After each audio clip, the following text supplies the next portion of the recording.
Sejam todos bem-vindos. Maria, Flor, Hiper, Marcinha, Diana, Val, Zélia, Dulce, Fernando, Indiazinha, Sandra, Júlia, irmãos, Maramiga, Tereza e Andreia. Bom dia a todos, pessoal. Desculpa o atraso aí, tá? Mas tá chovendo aqui, eu acabei me enrolando um pouco. Muito bem, pessoal, vamos então dar início, né, ao nosso estudo dessa manhã, convidando a todos para fazermos uma prece, elevarmos o nosso pensamento, né? Então vamos fechar os nossos olhos e agradecer a Jesus pelas bênçãos de mais um dia de existência na nossa vida, mais uma oportunidade de estudarmos, de aprendermos, de nos melhorarmos, avançando alguns degraus no conhecimento, na fraternidade, na aplicação prática de tudo que nós temos estudado e aprendido aqui. Abençoa, Senhor, todos os lares aqui representados, as casas espíritas aqui representadas. Abençoa, Senhor, todos os nossos irmãos que estão na salinha virtual, todos que virão, os que não puderam estar, e também toda a espiritualidade em torno de nós, os que nos ajudam e aqueles que estão aqui para serem auxiliados. Obrigado por tudo, Senhor. Que a Tua paz permaneça conosco hoje e sempre. Que assim seja. Muito bem, pessoal. Vamos lá. Hoje eu peço desculpa para vocês. Eu estou sem o livro do Haroldo aqui, sem o Novo Testamento, né? A tradução do Haroldo, né? Mas eu vou pegar uma outra Bíblia aqui para a gente dar continuidade ao nosso estudo. Só ver exatamente onde é que a gente parou aqui, nós já vamos continuar, né?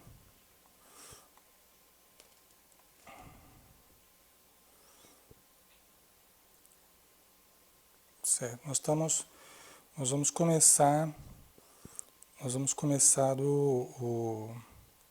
o capítulo 27, tá? Nós vamos começar do capítulo 27.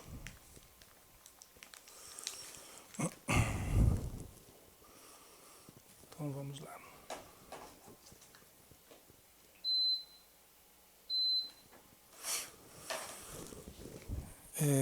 Então o capítulo 27 de Mateus, né?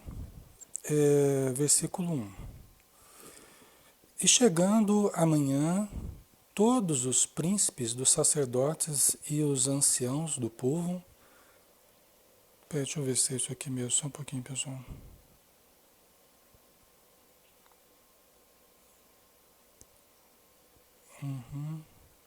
Tá certo. Não, isso aqui nós já começamos, né? Eu só ver que a separação aqui é diferente nessa Bíblia que eu estou usando aqui hoje, é diferente a separação aqui, peraí.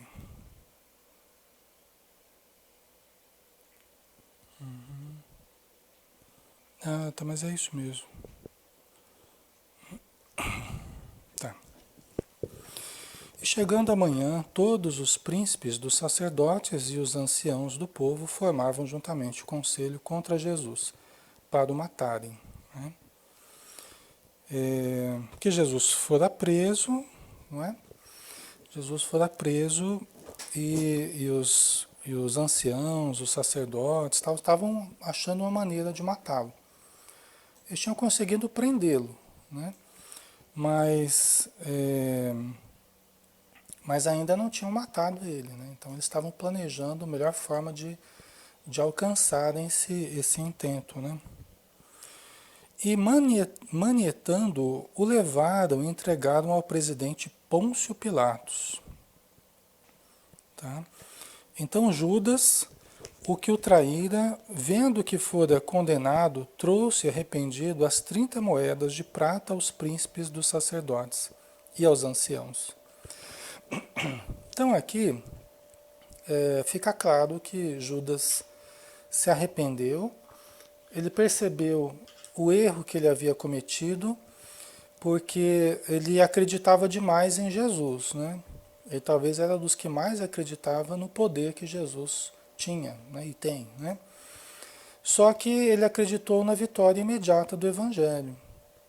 Ele acreditou que Jesus fosse, no momento em que ele fosse colocado à prova, no momento drástico, vamos dizer assim, que ele fosse demonstrar todo o poder dele. E Jesus poderia mesmo demonstrar todo o poder dele. De alguma forma, se livrar, né, de quem o estava prendendo, tal, demonstrar toda a força espiritual dele. Né? Ele poderia. Mas não o fez. Né? Não o fez. Por quê? Porque o objetivo dele não era entrar em luta franca contra o mal. Né? O objetivo dele era demonstrar de outra maneira, exatamente, mas sim, o objetivo era demonstrar que a força maior não está nas armas, nem na força física, né, da dominação de um dia, mas a força maior está no exemplo, né, de compreensão, de perdão, de renúncia, que ele deu para os séculos, para os milênios à frente, né? Paciência, tá? De autocontrole, autodomínio. Isso são lições que nós estamos até hoje tentando digerir. Né? Quantos conquistadores já passaram pela Terra? Quantos dominadores, quantos exércitos e generais já passaram pela Terra, foram e sumiram, né? E a gente só tem os registros históricos como seres que, por onde passavam, matavam milhares de pessoas.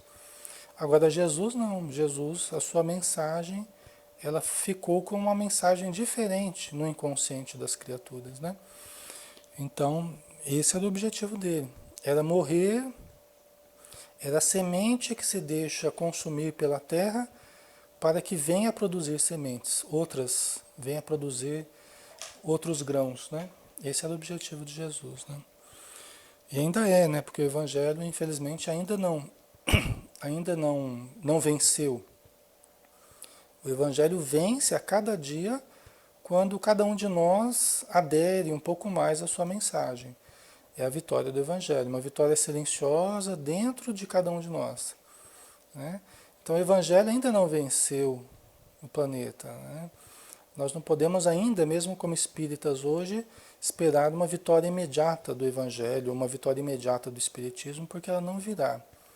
Ela só virá pouco a pouco através da adesão das pessoas aos princípios elevados, né, que tanto Jesus como depois o Espiritismo nos trouxe. Tá? Então Judas se arrependeu, né, e foi levar as moedas lá que ele havia ganho, né, dizendo: pequei traindo o sangue inocente. Eles, porém, disseram: que nos importa? Isso é contigo. Né? E Emmanuel até tem uma lição que ele aborda essa passagem aqui, né? Que nos importa? Isso é contigo. Muitas vezes, pessoal, nós vamos nos deparar, nós, muitas vezes, com as nossas dificuldades, com os nossos conflitos, muitas vezes com as nossas indecisões, muitas vezes a população ao nosso redor, as pessoas na nossa convivência perguntarão: o que me importa? Isso é contigo. E nós temos que lidar com essa realidade, que é conosco mesmo.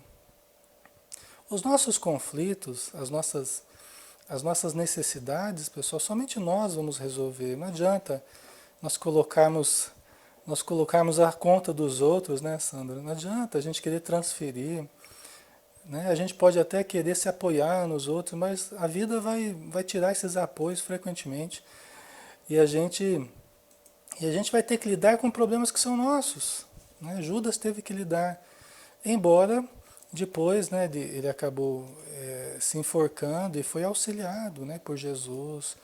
Ele foi auxiliado pelos espíritos amigos, né? Nós sabemos disso. Então, mas o mundo frequentemente falará: o problema é teu, não é meu, né? Então não adianta, é uma lição assim, não adianta a gente esperar a compreensão do mundo.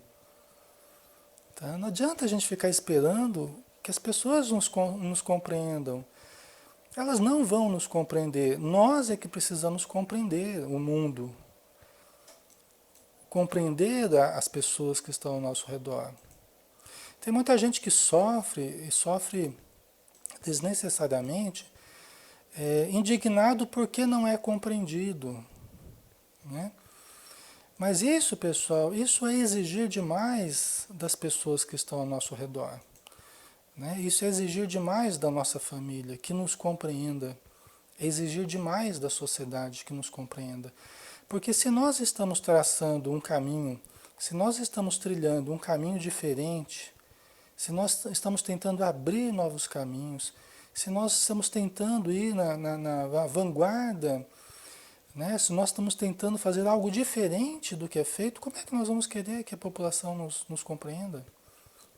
Como é que nós vamos querer aceitação por parte das instituições ou, né, das pessoas individuais, né? Então, não há essa condição, né? Algumas pessoas vão nos compreender, algumas pessoas vão enxergar, às vezes, no que a gente faz, no que a gente pensa, algo elevado, algo melhor, pode ser, e pode ser que não, tá? Talvez nos chamem de loucos, de fanáticos, de alienados, né? E nós temos que compreender que cada um fala daquilo que compreende, né? A Maria, nós é que temos que obter os conhecimentos e olhar com os olhos do amor de Deus, né? Isso mesmo, Maria, né? A Teresa Rangel, os que muito amaram vivem para sempre na memória da humanidade. Perfeito, né? É isso aí, tá?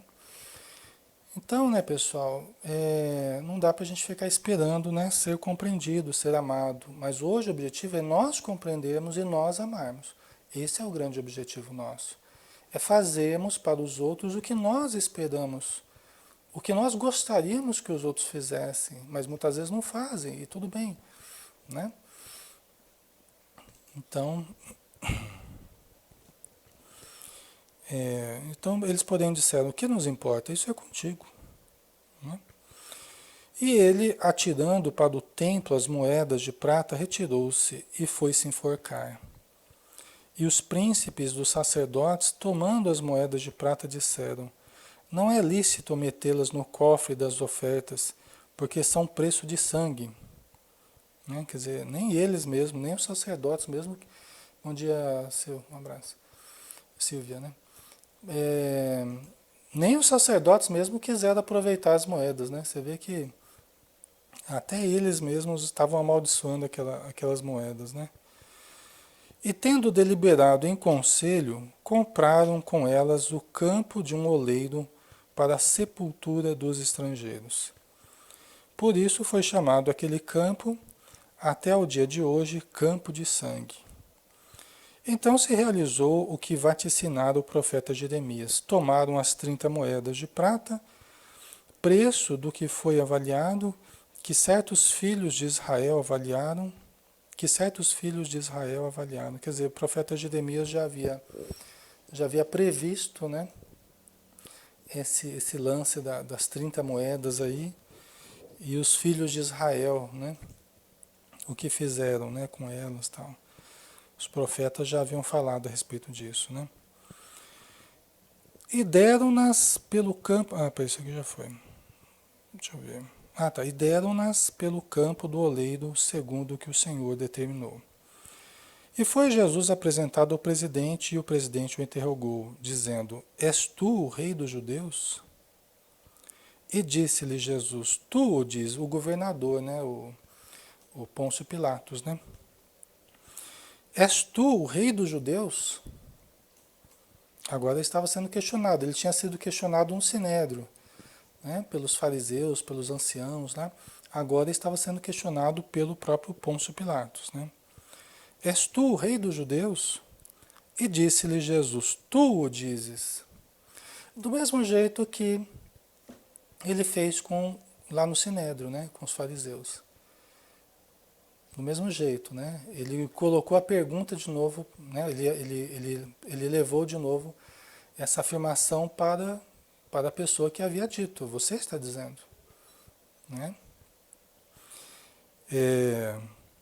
E sendo acusado pelos príncipes dos sacerdotes e pelos anciãos, nada respondeu. aqui é aquela lição, né, pessoal, de da gente não ficar se defendendo, né? É aquela lição que Chico Xavier soube aplicar tão bem, né? Conforme a orientação de Emmanuel, né? Não perca tempo em se defender. Não perca tempo em se defender. Os que acreditam em você, acreditam. Os que não acreditam, quanto mais você fale, mais eles vão desacreditar. Porque, tá vendo? Tá tentando se fazer de bonzinho, tá tentando. Não é assim, pessoal? Infelizmente, quem não gosta da gente, quem não acredita na gente, quanto mais você tenta, quanto mais você tenta desfazer o equívoco ou mostrar que você não é tão ruim quanto as pessoas estão imaginando que você é, parece que pior fica, né? Não é assim? Porque dá a impressão que você está tentando convencer todo mundo. Então, é, é muito importante a gente não gastar tempo e energia tentando parecer que a gente é melhor do que a pessoa está imaginando. Isso é uma coisa do ego. O ego que não suporta que ninguém deixe de gostar da gente. Né? O ego controlador, o ego presunçoso, ele acha que todo mundo tem que gostar da gente. Todo mundo tem que nos aprovar, todo mundo tem que bater palmas pra gente, fazer reverência. Isso é coisa tipicamente do ego. Tá? E, e o self não, a presença divina, quando nós estamos seguros do que estamos fazendo, seguros do que somos, de como estamos, né? O que estamos fazendo, o que acreditamos. Quando estamos verdadeiramente seguros, nós não nos preocupamos em convencer os outros. Né? As pessoas acreditam se quiserem, se não quiserem, nós damos a elas nós damos o respeito que elas merecem, na crença que elas têm, no pensamento que elas mantêm. Nós permitimos que elas sejam o que elas querem ser. Né? A Sandra tá dizendo aqui, Alexandre, tem amigas que se eu não me defendo, elas vão ficando com raiva quando você não se defende. Por que isso? Quando você não se defende, elas vão ficando com raiva. Então, é justamente a reação normal das pessoas, né? Porque se elas estão dizendo algo de nós, se elas estão manifestando, expressando algum erro que a gente tenha cometido, se elas estão nos julgando, nos condenando e aplicando a pena já em nós, né? É porque elas já estão certas do que elas estão fazendo. Ou elas não estão tão certas assim. Se elas querem que nós nos defendamos, é porque elas não estão tão certas assim. Então, isso é com elas também, não é conosco. Se elas estão nos julgando e não estão tão convictas do que estão fazendo, é uma questão que cabe a elas definirem. Vocês entendem? Você entende, Sandra? Por isso que elas ficam bravas. Né? É porque não estão seguras do que estão fazendo. Tá? É, e se elas não estão seguras, é um problema delas, não é nosso. Então por que estão julgando? Por que estão punindo, né? Tá? Uma situação hipotética aí, né, pessoal? Nós estamos falando nada concreto, né? Vamos dizer assim. Tá? Então aí dá esse sentimento de, às vezes, de raiva, né? Exacerba a emoção da pessoa, né? Ela quer que a gente fique brigando para que a gente convença ela de que ela está errada. Né? Bobagem, né? Então, continuando.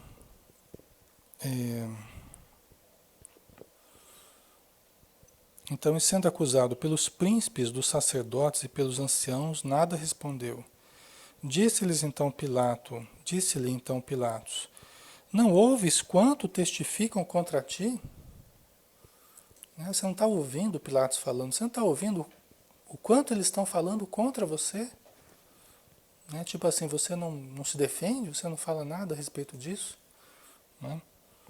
Mas o que falar, né, pessoal? O que falar quando as pessoas demonstram tanta emoção, elas demonstram tanta, elas estão investindo tanto ali para nos derrubar, vamos supor, né? Para derrubar Jesus ali, elas estão tão convictas, estão colocando tanta emoção naquilo e tanta vontade, né? O que você vai falar? Né? Se na verdade o interesse ali não é na verdade, não é em encontrar a verdade, o interesse é em silenciá-lo, porque a verdade que ele traz é uma verdade inconveniente, né? Então, tudo que ele fosse falar cairia mal. Não é a verdade que eles gostariam de ouvir dele, né? Afinal de contas, como ele já disse, ele esteve ensinando e falando abertamente ao povo durante anos, durante os últimos anos. Ele esteve ensinando, falando nas sinagogas, nas ruas, e ninguém prendeu, e ninguém o repreendeu, porque ninguém teve coragem, e ninguém teve moral, nem condição, nem argumentos para prendê-lo ou para repreendê-lo. Pelo contrário, ele se saiu muito bem de todas as armadilhas que tentaram fazer para ele. Só que agora eles não estão usando nem de lógica, eles não estão usando nem de razão, nem de lógica, nem de nada racional, vamos dizer assim. Então não há argumentos racionais. A atitude deles é puramente emocional. É uma atitude inconsciente, é uma obsessão inconsciente, uma obsessão coletiva, né? Uma obsessão coletiva. Vocês entendem, pessoal? A Teresa colocou, nenhuma resposta mudaria naquele momento, exatamente. Porque não é no processo racional, é no processo emocional. Tá? Os fariseus eles estavam altamente indignados e contrariados nos interesses deles. Tá? Então não era uma questão de lógica, de raciocínio, de discernimento, de buscar nas escrituras, não era nada disso. Era simplesmente a vontade de acabar com ele, de sumir com ele, para que ele não ficasse mais falando verdades inconvenientes. Né? Então não adiantaria. Disse-lhe então Pilatos: Não ouves quanto testificam contra ti? E nenhuma palavra lhe respondeu, de sorte que o presidente estava muito maravilhado.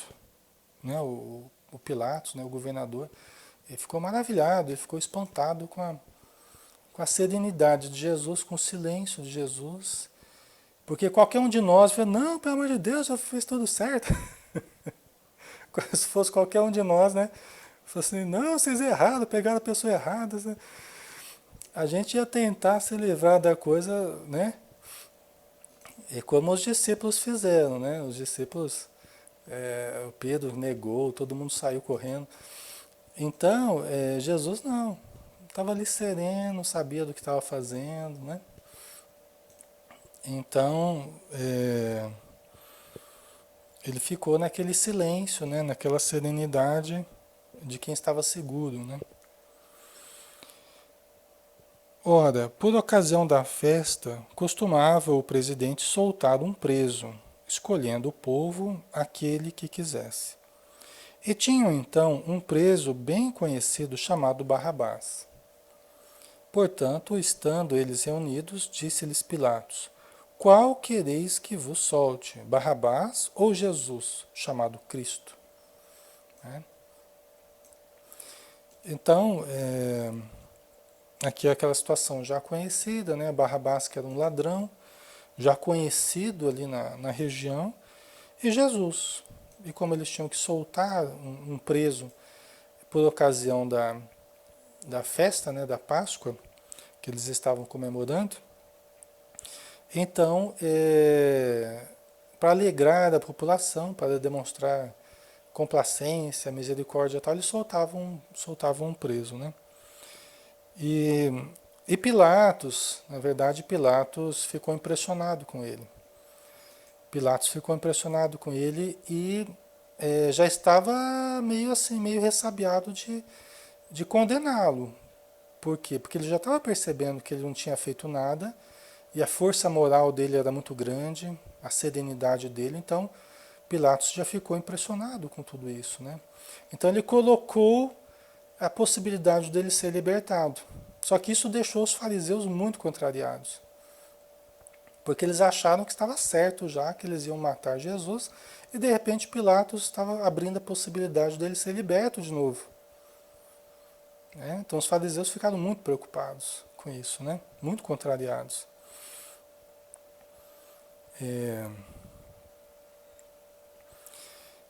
aí no versículo 18, né? Porque sabia que por inveja o haviam entregado. Olha que coisa, né? Quer dizer que Pilatos percebeu que por inveja, que o sentimento que estava movendo os fariseus era inveja. Inveja do quê? A inveja de tudo que Jesus estava representando para a população que eles não conseguiam representar. Vocês compreendem, pessoal? Né? Tudo que Jesus estava representando para a população que eles não conseguiam representar. Ora, Jesus estava curando pessoas. Jesus estava dando sinais inequívocos de que ele era realmente aquele de quem as escrituras falaram durante séculos aí, né? Tá dando para ouvir bem, pessoal? O som tá ok? Então o sentimento que estava movendo os fariseus, um dos sentimentos era a inveja, né? A inveja do que ele ensinava, de como ele se comportava, né? Deles demonstrar a integridade moral dele, coisa que os fariseus não tinham, né? O modo como ele tratava a religião, a própria religião, o próprio judaísmo, o respeito que Jesus tinha com o templo, né? Com relação aos vendilhões do templo e tal. Então, o sentimento era inveja, um deles, né? Um dos sentimentos, né? E Pilatos percebeu isso, que eles haviam entregado ele pela inveja. Porque a população amava Jesus, as pessoas que ele estava ajudando, né? Passavam a amar Jesus. E os fariseus, muitas vezes, eram odiados até, porque eles aplicavam as penas, né? À população, os açoites, né? Espoliavam as viúvas, tal, cobravam da população, né? Até hoje, né, Maria? Então, é, e estando ele assentado no tribunal, sua mulher mandou-lhe dizer: Não entres na questão desse justo, porque num sonho muito sofri por causa dele. Né? Então a mulher de Pilatos tentou interferir. A mulher de Pilatos tentou interferir, né? Dizendo que ela havia tido um sonho. Ela percebeu a seriedade do momento, a delicadeza do momento, ela percebeu a inocência de Jesus e falou: olha, Pilatos, não entre nessa questão, não se envolva com essa questão, porque isso aí é algo muito sério e que vai sobrar para você, né? Vamos dizer assim. E estando ele assentado no tribunal, tá, sua mulher, isso aqui já falei, né? Mas os príncipes dos sacerdotes e os anciãos persuadiram a multidão, que disse Barrabás e matasse Jesus. Então a gente, pelo que a gente sabe, né, os espíritos nos falam que eles se infiltraram ali na, na população, ali no povo que queria escolher entre Barrabás e Jesus, eles incitaram a população a falar Barrabás. E sabe como é que é a multidão, né? A multidão vai conforme, a boiada vai conforme, né? Conforme você vai tocando, né? E, e a população entrou nessa, Barrabás, Barrabás, Barrabás. Emmanuel fala no livro Seara dos Médiuns que foi uma obsessão coletiva, né? Que Jesus teve que lidar nesse momento com uma obsessão coletiva. Tá? Uma obsessão coletiva que fez com que a população que estava ali é, visse em Barrabás uma pessoa melhor do que Jesus. Emmanuel fala isso, né? Que naquele momento a população acreditou Barrabás melhor do que Jesus, mais digno de ser libertado do que Jesus. Quer dizer, só mesmo uma cegueira muito grande. E olha que Jesus curou tanta gente, ajudou tanta gente, ensinou tanta gente, né? E naquele momento prevaleceu a ideia de libertar Barrabás, né? A Teresa, livrar Jesus ainda depende de nós, deixamos de adequar seus ensinamentos aos nossos interesses, o povo sempre escolhendo errado. Então, cada vez que a gente faz uma escolha uma escolha lamentável, né, Teresa? A gente está, de certo modo, deixando Jesus e escolhendo o mundo, né? Jesus representando o self e Barrabás representando o ego, o mundo, os interesses, as coisas mesquinhas, né? É isso mesmo, né? Nós continuamos benzendo, nós continuamos ao lado dos poderosos, né? Ok, Leila, um abraço, né? Então, vamos lá, né? É, e respondendo o presidente, o governador lá, né? Disse-lhes, qual desses dois quereis vós que eu solte? E eles disseram, Barrabás. Né? Isso depois gerou um drama de consciência terrível em Barrabás, né? Tem até aquele filme Barrabás, né? É muito bonito, por sinal, uma grande produção aí, né? Antigo já. Com aquele ator famoso, como é que é o nome dele lá? Não me lembro agora. Mas é um ator aí que fez vários filmes de época aí também, né? É, mas muito bonito o filme, né? Então, o pessoal escolheu Barrabás, né? E disse-lhes Pilatos, que farei então de Jesus, chamado Cristo? Disseram-lhe todos, seja crucificado. Né? Então Pilatos estava contrariado. Até sua esposa já estava falando para ele não se envolver com essa situação. Né? Mas cada vez mais ele estava sendo levado a matar Jesus. Só que aí o que aconteceu é a pusilanimidade de Pilatos, né? Anthony Quinn, exatamente, isso mesmo, mas aí foi prevalecendo a pusilanimidade de Pilatos. O que é a pusilanimidade? Né? É a fraqueza moral. Quando você pode intervir numa situação, você pode, né, enfrentar numa situação, se posicionar, dizer que é contra, né, não aceitar aquilo que está sendo feito, né, e não faz isso. Você acaba aceitando, é omisso por fraqueza moral, né? Por querer fazer média com as pessoas, tal. Então Pilatos, o grande problema dele foi a omissão, foi a pusilanimidade, né? É, porque olha só, ele tenta ainda dissuadir os fariseus, né? Ele tenta dissuadi-los ainda. Ele fala assim, olha, o presidente, porém, disse, mas que mal fez ele? Ele está perguntando para os fariseus porque ele mesmo não tinha visto mal nenhum. Vocês vejam, né? A insegurança que ele estava, né? Ao mesmo tempo ele não queria ficar de mal, ele não queria ficar mal com os judeus, né? Ele não queria ficar mal com os judeus, ele não queria, porque ele era confusão para ele, se ele ficasse mal com o sinédrio, era confusão para ele. E ele não estava bem com ele também, porque ele não estava vendo maldade em Jesus, ele não havia motivo para matar Jesus. Ele até tinha se tomado de simpatia por Jesus, né? A Teresa, é difícil saber quem comanda realmente nós, os ditos poderosos, né? Tá? Então, mas que mal fez ele?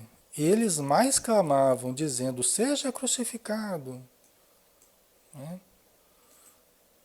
Então é aquele dilema, né? A população pedindo a cabeça, pedindo a crucificação, pedindo a morte, né? E ele percebendo que Jesus não havia feito nada que merecesse isso, né? Pelo contrário. Né? São situações, vira e mexe a gente encontra situações, né? Que alguém está querendo condenar alguém, não é? E até se aproxima da gente, "Ah, você não acha que a gente tem razão, que a pessoa errou, não sei o quê, e quer que a gente tome um partido, às vezes até, né, colocando mais fogo na lenha, e você, né, muitas vezes a gente se vê nessa situação também. E a gente não quer desagradar as pessoas, e a gente vê que não está certo também o que estão fazendo, estão julgando, condenando uma pessoa, né? Nós também somos chamados a nos posicionar. né? Nós somos chamados também a sair da nossa omissão e dizermos a que viemos, né? Dizermos a que viemos, né? Mantermos a fidelidade ao bem, a verdade, né? Então, muitas vezes nós vamos também ser contrariados, né? As pessoas vão estar contra nós e nós vamos ser chamados ao testemunho, tá? Então vamos lá. Então Pilatos, vendo que nada aproveitava, antes o tumulto crescia, tomando água, lavou as mãos diante da multidão, dizendo: Estou inocente do sangue desse justo. Considerai isso. Então vamos analisar isso aqui, né? Estou inocente do sangue desse justo. Bom, ele considerava Jesus justo, né? Ele tentou jogar isso para os fariseus. Falou: olha, eu não tenho nada a ver com isso, então.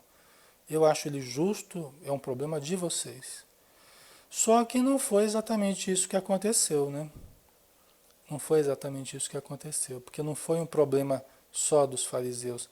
Se tornou um problema de Pilatos também, né? Então, veja bem, Pilatos, ele tinha negócios com os fariseus, tá? Os romanos ali, lógico, né? Eles tinham uma relação, só um pouquinho, pessoal. Oi. Eles tinham uma relação com os judeus que não era só uma relação amigável, vamos dizer assim, né? Na medida do possível, mas era uma relação de exploração, uma relação de explorar os ganhos dos judeus, né?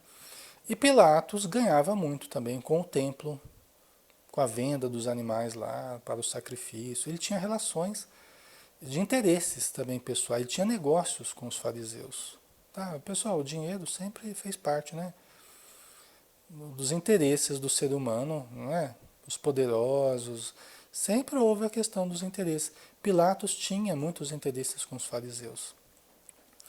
E ficou com medo de perder também, de criar uma inimizade com os fariseus e criar dificuldades para ele, né? Só que veja o que aconteceu. Após esse episódio, Pilatos, que já era cometido de medo, já era uma pessoa medrosa, né? Ele acabou desenvolvendo um TOC, o transtorno obsessivo compulsivo, né? Ele já tinha uma certa predisposição e o drama de consciência que ele passou a vivenciar fez com que ele desenvolvesse o TOC, né? Transtorno obsessivo compulsivo, de modo que ele não parava mais de lavar as mãos, tá? Então, esse drama de consciência faz com que as pessoas elas joguem para a ação, uma ação destituída de significado, tá? Para fugir dessa culpa que a pessoa traz. Então, joga para a ação, né? As pessoas têm a ação de arrumar coisas, né, de lavar coisas. São tentativas de fugir, jogando para a ação, fugir daquela culpa que ela traz relativa a alguma situação que houve, né, na vida da pessoa. Aqui no caso, Pilatos, é o fato dele ter deixado que Jesus morresse sem que ele merecesse isso, né? Então gerou um drama de consciência nele e ele acabou desenvolvendo o TOC, tá? O transtorno obsessivo compulsivo, né?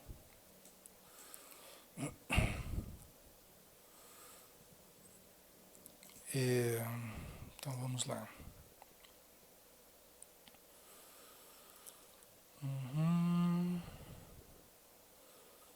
Tá. E respondendo todo o povo, disse: O seu sangue caia sobre nós e sobre nossos filhos.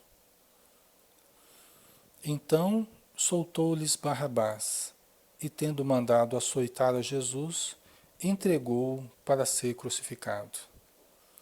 E logo os soldados do presidente, do governador lá, né, conduzindo Jesus à audiência, reuniram junto dele toda a corte.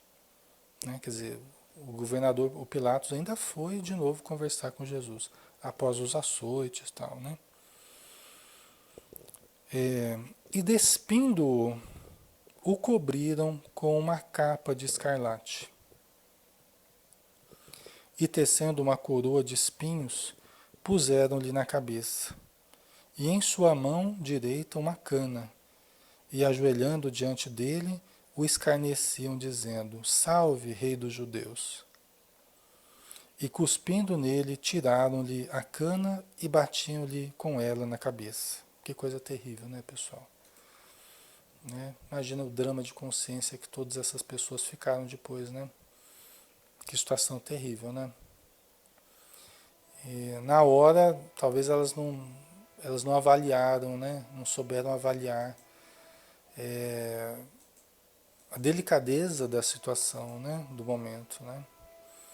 Elas simplesmente atuaram, né, inconscientemente, movida certamente por espíritos muito escarnecedores, né? Imagina o nível de obsessão dessas pessoas, né? De chegar ao ponto de açoitar o próprio Cristo. A pessoa tem que estar muito obsediada, tem que estar muito fragilizada, né? Espiritualmente. Imagina o quanto que os espíritos se aproveitaram, né? Os espíritos que Jesus estava tentando ajudar, porque Jesus foi cercado pela obsessão durante toda a existência dele. A gente vê claramente isso no livro A Seara dos Médiuns, né? Naquele capítulo Jesus e Obsessão, né? Onde Emmanuel fala que desde o começo, né, da vida dele até o final, Jesus foi cercado por obsediados, obsessores e obsessões. Jesus não era obsediado. Tá? A gente poderia concluir, a gente poderia interpretar isso de forma errada. Ah, mas Jesus era obsediado? Não, Jesus não era obsediado. Né? Jesus era cercado pela obsessão. Era cercado por obsessores e obsediados. Mas ele não era obsediado, obviamente, né, pessoal? Ele estava aqui para tratar das obsessões, né? E imagina o quanto que os espíritos infelizes se aproveitaram nesse momento. Porque Jesus não estava mexendo apenas com as estruturas materiais do planeta. Ele estava mexendo principalmente com as estruturas espirituais do planeta. Com as falanges de obsessores. Imagina o quanto que ele estava mexendo com as falanges de obsessores. Imagina o ódio que eles estavam, a revolta, a indignação, né? E o quanto eles gostaram nesse momento de ver Jesus caído, né? Ali, ajoelhado, sendo açoitado, né? Mas isso foi algo passageiro, isso foi um momento do planeta, né? E esses talvez que gostaram dessa situação, talvez estejam até hoje lá nos abismos, estejam até hoje lá nas trevas, né? Essa é a diferença, né? Às vezes pela alegria de um momento, pela satisfação de um momento, né? De ver uma criatura como Jesus ali vencido, entre aspas, né? Mas Jesus hoje está lá na radiância da sua luz. E talvez esses que se satisfizeram com essa situação estão até hoje presos à ignorância e ao ódio, né? Às suas próprias paixões. Né? Então é lamentável, né? E são esses que devagarinho nós temos que tratar nas reuniões mediúnicas, né? São esses que, né, devagar o planeta vai tendo que se transformar, vai tendo que limpar dessas regiões de sofrimento, né? Certo?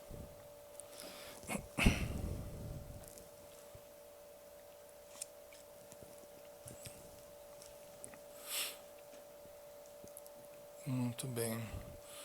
Então aqui os romanos estavam até ironizando, né, com os judeus, porque eles não viam, os romanos não tinham uma questão pessoal com Jesus. Os romanos não tinham nada com Jesus, né? mas não representava um perigo para os romanos, né? Agora, os judeus que pressentiam nas palavras de Jesus a transformação da crença deles, né, de tudo que era mais importante para os judeus, os interesses deles, aí esses se revoltaram, né?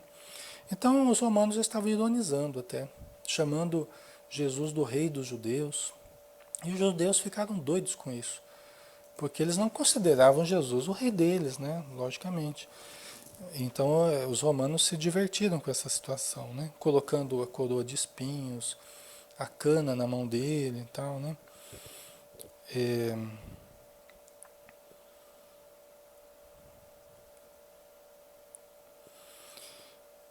É, vamos dar uma paradinha aqui, né, pessoal? Já quase 9 horas, né? Nós vamos continuar na semana que vem, então, né? Vamos parar aqui é, no versículo 32, né? O próximo, então, o versículo 32, tá? Capítulo 27, versículo 32, ok? É, é triste, né? E a gente tem que tomar cuidado para a gente ainda não estar todos os dias, levando Jesus ao martírio, né? Porque na verdade essa questão ela se repete todos os instantes, todos os dias, né? Quando nós preferimos compactuar com o mal, compactuar com as paixões, com os equívocos, todos os dias nós estamos.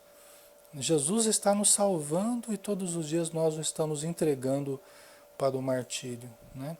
Só que isso talvez não na pessoa física de Jesus, mas nosso espírito protetor está aqui do nosso lado, tentando nos ajudar, e nós muitas vezes damos mais ouvido para as sugestões do mal do que para as sugestões do bem. Sugestões do equilíbrio, sugestões da prudência, sugestões da, da, da adesão, né, ao bem, e nós muitas vezes estamos aderindo ainda às propostas do desequilíbrio, né? Então eu vejo que esse é o simbolismo, né, que representa a nossa vida no dia a dia também, né? Mas tá bom, pessoal. Fiquem com Deus. Obrigado pela presença novamente. Tá? Um grande abraço e tenham um ótimo dia pela frente, tá bom? Na próxima quinta a gente continua aí com o nosso estudo. Um beijão, até mais.